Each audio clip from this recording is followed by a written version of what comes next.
ترجمہ یعنی اے اللہ کاہلی سستی بے بسی سے حفاظت فرما کہ کوئی کام وقت پر نہ ہو اور گھر بکھرا ہوا بے ترتیب ہو۔ اب ہم چلتے ہیں اپنی چوتھی وصیت کی طرف۔ جی یہ تو آپ سمجھ گئے ہوں گے کیا رکھا ہوا ہے، یہ سرما ہے شاید۔ چلیں چوتھی وصیت کی طرف چلتے ہیں۔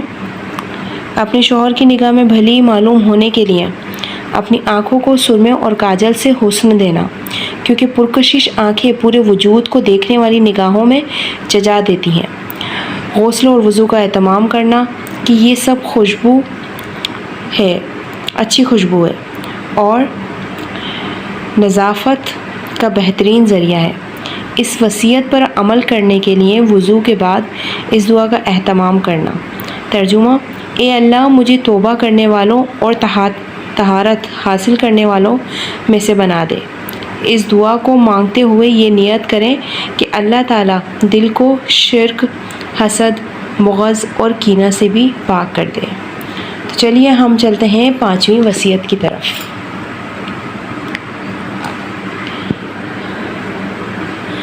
ترجمہ میری پیاری بیٹی، ان کا کھانا وقت سے پہلے اہتمام سے تیار رکھنا، کیونکہ دیر تک برداشت کی جانے والی بھوک بھڑکتے ہوئے شعلے کی مانند ہوتی ہے، اور ان کے آرام کرنے اور نیند پوری کرنے کے اوقات میں سکون کا ماحول بنانا، کیونکہ نیند ادھوری رہ جائے تو طبیعت میں غصہ اور چڑچڑاپن محسوس ہوتا ہے۔ اس وصیت پر عمل کرنے کے لیے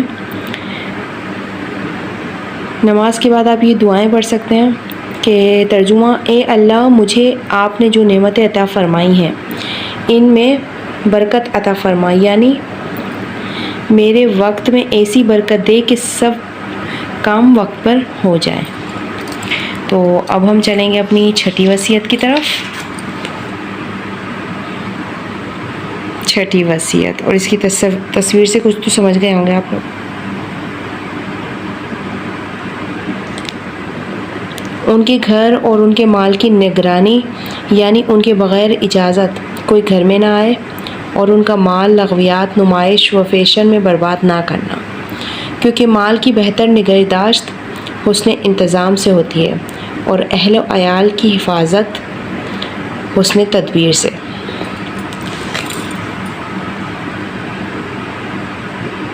اس وصیت پر عمل کرنے کے لیے موبائل فون پر ان نون نمبر نہ اٹھائیں۔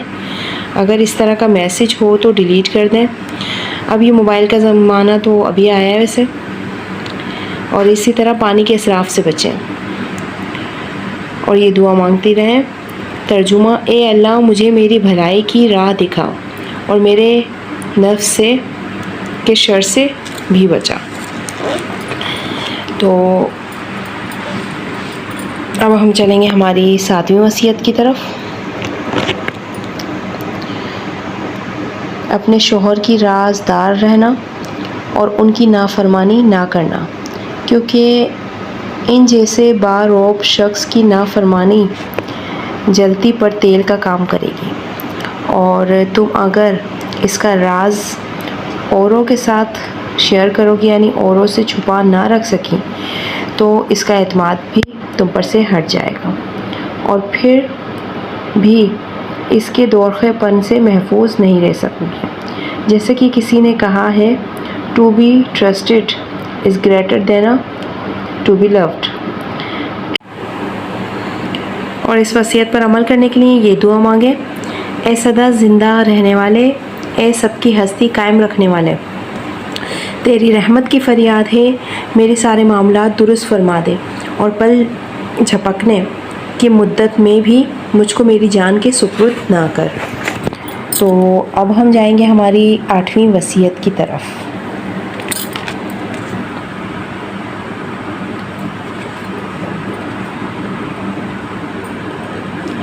جب وہ کسی بات پر غمگین ہو، جب آپ کے ہسبینڈ جو ہیں، آپ کے شوہر جو ہیں کسی بات پر غمگین ہو، تو اپنی کسی خوشی کا اظہار ان کے سامنے نہ کرنا، یعنی ان کے غم میں برابر کی شریک رہنا۔ شوہر کی کسی خوشی کے وقت اپنے چھپے ہوئے غم کے اثرات چہرے پر نہ لانا، اور نہ شوہر سے اس کے کسی رویے کی شکایت کرنا، ان کی خوشی میں خوش رہنا، ان کی سیر کو قہر نہ کرنا، ورنہ تم ان کے دل میں کو تشویش میں مبتلا کرنے والی شمار ہوگی۔ اس کے علاوہ آپ اپنے لیے یہ دعا بھی کرتے رہیں۔ ترجمہ یعنی اے اللہ میرے شوہر اور میری اولاد کو میرے لیے آنکھوں کی ٹھنڈک بنا، آمین۔ تو اب ہم چلتے ہیں ہماری نویں وصیت کی طرف۔ اس میں تو پھول بنے ہوئے ہیں کچھ، چلیے۔ اگر تم ان کی نگاہوں میں قابل تکریم بننا چاہتی ہو اور ان کی عزت اور احترام کا خوب خیال رکھنا اور ان کی مرضیات کے مطابق چلنا، اور اس کو بھی ہمیشہ ہمیشہ اپنی زندگی کے ہر مرحلے میں اپنا بہترین رفیق پاؤ گی، یعنی اگر ہم اپنے ہسبینڈ کی ہر بات کو مانتے ہیں اور ان کا ہر چیز کا خیال رکھتے ہیں اور ان کی مرضی کے مطابق چلتے ہیں، تو ہم اپنی زندگی کے اچھے برے ہر لمحات میں انہیں اپنا رفیق پائیں گے، اپنا دوست پائیں گے۔ اور اس وصیت پر عمل کرنے کے لیے یہ دعا مانگیے۔ اے اللہ، ترجمہ اے اللہ ہمارے دلوں میں ایک دوسرے کی الفت پیدا کر دے اور ہمارے آپس میں معاملات درست فرما دے، آمین ثم آمین۔ اب ہم چل رہے ہیں اپنی آخری وصیت یعنی 10ویں وصیت جو ہمیں اس بک میں کی گئی ہے ایک دلہن کو۔ تو چلتے ہیں 10ویں وصیت کی طرف۔ میری اس نصیحت کو پلو سے باندھ لو کہ جب تک تم ان کی خوشی اور مرضی کی خاطر کئی بار اپنا دل نہیں مارو گی اور ان کی بات اوپر رکھنے کے لیے اپنے دل میں اٹھنے والی خواہشوں کو دفن نہیں کرو گی، اس وقت تک تمہاری زندگی میں بھی خوشیوں کے پھول نہیں کھلیں گے۔ اے میری پیاری لاڈلی بیٹی، ان نصیحتوں کے ساتھ میں تمہیں اللہ کے حوالے کرتی ہوں۔ اللہ تعالیٰ کی زندگی کے تمام مرحلوں میں تمہارے لیے خیر مقدر فرمائے اور ہر برائی سے تمہیں بچائے، آمین۔ اس کے علاوہ اپنے لیے دعا۔ اچھا جی، تو میں آپ لوگوں کو ساری جو پوری 10 وصیتیں کی گئی ہیں تحفہ دلہن میں وہ آپ کی ساری آپ لوگوں کو بتا چکی ہوں۔ ویسے تو کافی لمبی فہرست ہے اس کی، آپ چیک کر سکتے ہیں۔ تو روزانہ آپ لوگوں کے ساتھ کچھ نہ کچھ شیئر کروں گی۔ تو ابھی کے لیے اجازت چاہتی ہوں، اور تو پلیز میرے چینل کو سبسکرائب کر دیے گا، لائک کر دیے گا، بیل آئیکن کو دبانا مت بھولیے گا تاکہ میں آپ کے لیے کچھ نئی ویڈیوز لے کر آ سکوں، اور میرے چینل کو سبسکرائب بھی کر دیے گا، بیل آئیکن کو دبانا مت بھولیے گا۔ تھینک یو فار واچنگ وتی علیز چینل، دعاؤں میں یاد رکھیے گا۔ اللہ حافظ۔